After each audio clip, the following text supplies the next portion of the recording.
What's up, everyone? This is the Moto 360.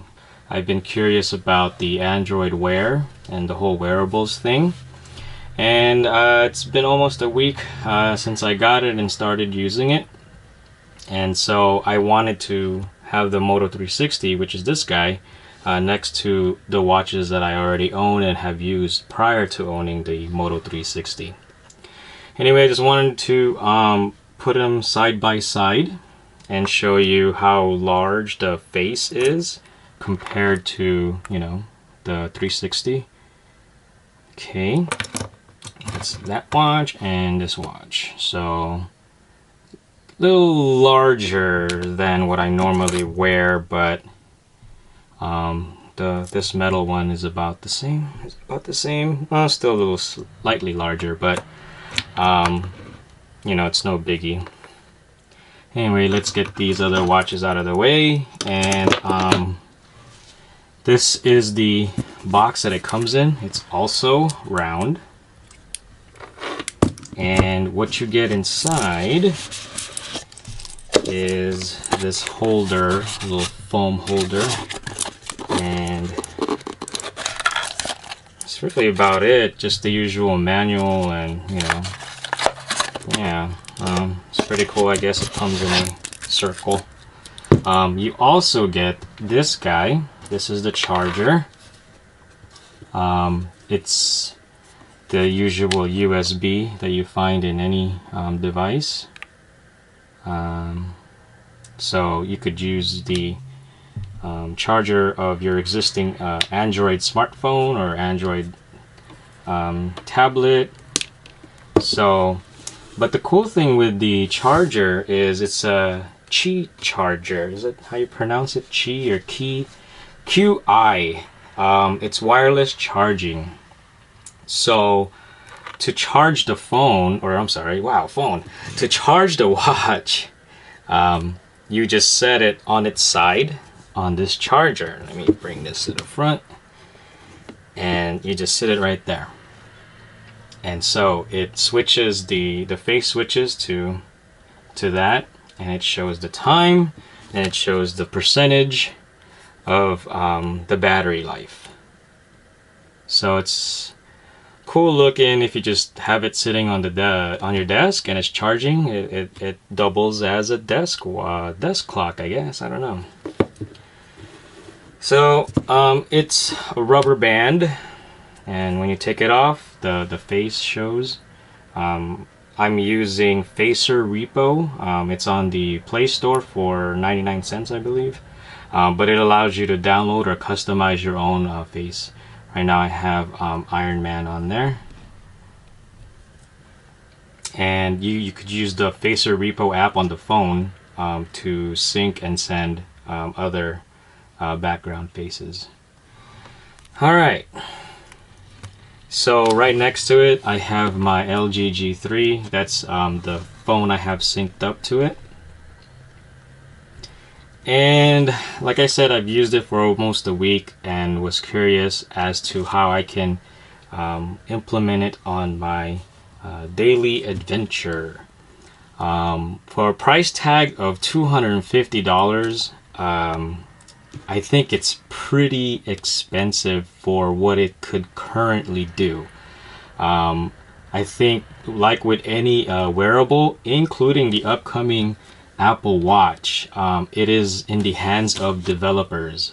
Without developers and apps to support the device, it's kind of useless. Well, not really useless because it's still a watch. You could tell time, but for many people, spending that kind of money just for a watch is impractical currently. So last night I just received an update, and hopefully it fixed a lot of bugs that I have experienced with it.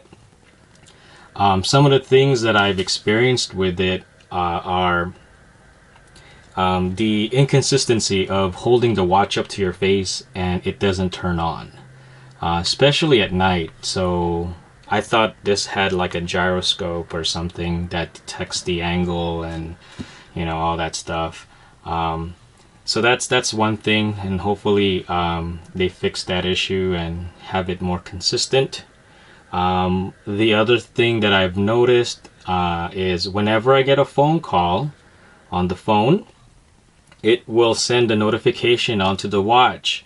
On the right hand side will be like this green button that I swipe to answer, and on the left hand side is like this red circle or something that I swipe to the right if I don't want to pick it up.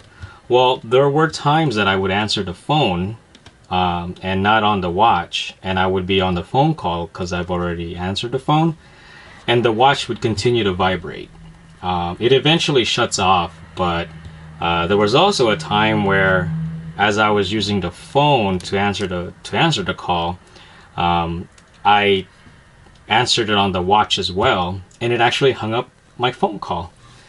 It isn't happening all the time, but it has happened. So hopefully those are the things that they've fixed on the update. I have a Fitbit, and so far the Fitbit company has not created an app that's compatible with the wearable, so I'm still using the pedometer system on the watch. So I actually have two pedometers, one on my pants and one on my wrist. I have tested them and checked them, and they both are pretty accurate, with about 50 to 100 steps. I guess it doesn't sound too accurate, but you know, the margin of difference is, I don't know, to me it's pretty small. So it might be because I haven't worn the watch and I have my pants on, and my Fitbit's already counting my steps. So I still think it's pretty close, you know, between counting the steps. When you have the wearable, you're going to be installing an app called Android Wear, which is that guy right there. There is also a Motorola Connect app, and it's a little buggy. It actually crashed right after I installed it, so I may just get rid of it. But what you could do with the watch, it pretty much, all the watch is it sends notifications from your phone to your wrist. That way you don't have to take your phone out of your pocket or your purse. Battery life is pretty good if you turn the ambient thing off. Is it off? Let me see. If you turn the ambient screen off, what that means is, as you can see, it's like in a sleep mode. The screen is off. It only turns on when you turn your wrist, like so. So let me try to show you. Turn my wrist. There you go. So it knows when to turn on. It's like when you're looking at it, and then it shuts off. So that's ambient mode off. 31% after 6 hours of use with ambient light, the ambient setting off. After about 12.5 hours, I was left with about 46%. So it isn't too bad in terms of battery life, and that's with ambient being off. I'm pretty sure I'll get less if I turn on ambient mode, where the face just is always on. Although it will dim when you're not using it. It won't turn off, it just dims. And then when you look at it again, the brightness goes up. The vibration on the phone itself, to me it's a little subtle. It isn't strong enough. I guess it's trying to simulate the phone in your pocket vibrating, and that's not good, because I don't, if my phone's on vibrate and it's in my pants, I don't like notice it, so I always get a lot of missed calls. The actual sound it makes is a better notifier of letting me know, hey, there's something on my watch. That always triggers me to look, the sound itself, and not necessarily me feeling the vibration. So the other thing that I also noticed that I don't like, the Wi-Fi notification.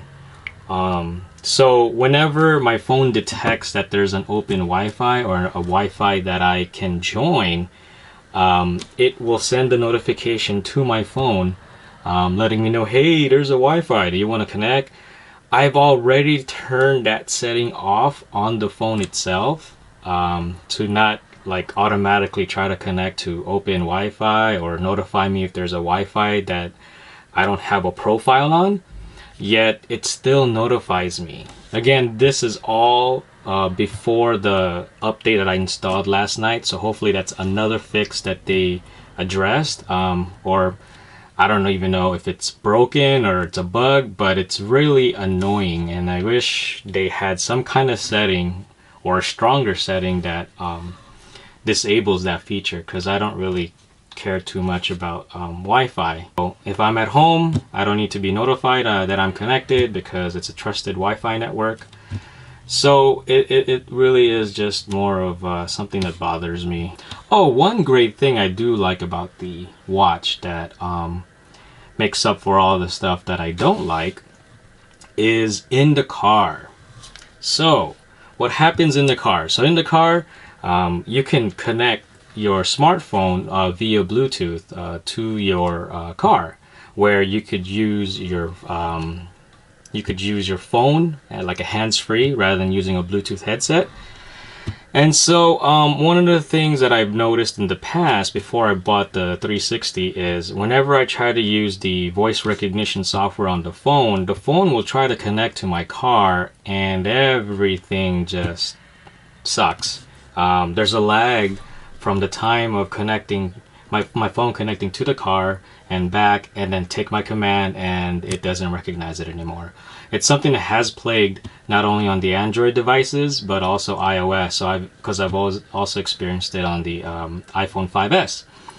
And so one of the cool things that this watch can do is you can bring it up to your face and send a command, and it'll send it straight to the phone. And if your phone understands and recognizes it, that's when it'll try to connect to the car and execute the command. So for instance, if you want to send out a text, you just say send text to person's name, and then it knows that to look for a cell phone number, not a house number or whatever. So that's all a given. So it will do that.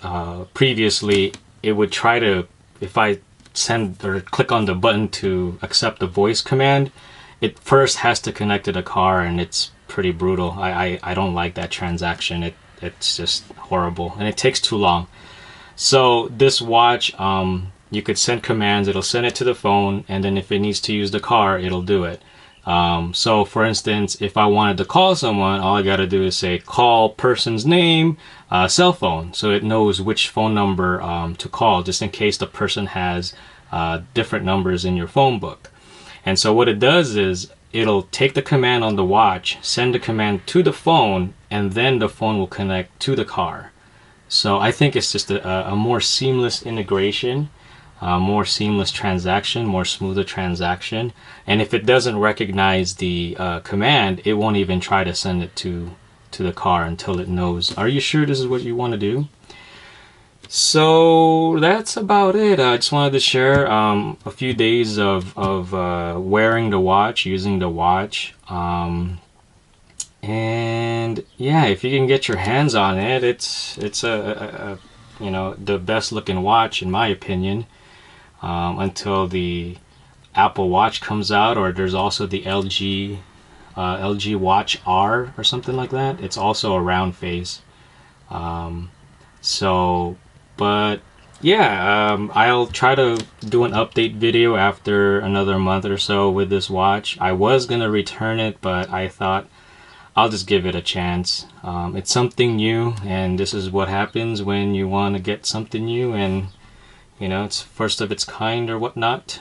And yeah, so hopefully you liked the video. Thanks for watching. Subscribe if you haven't subscribed, and I'll see y'all in the next video. Thanks for watching.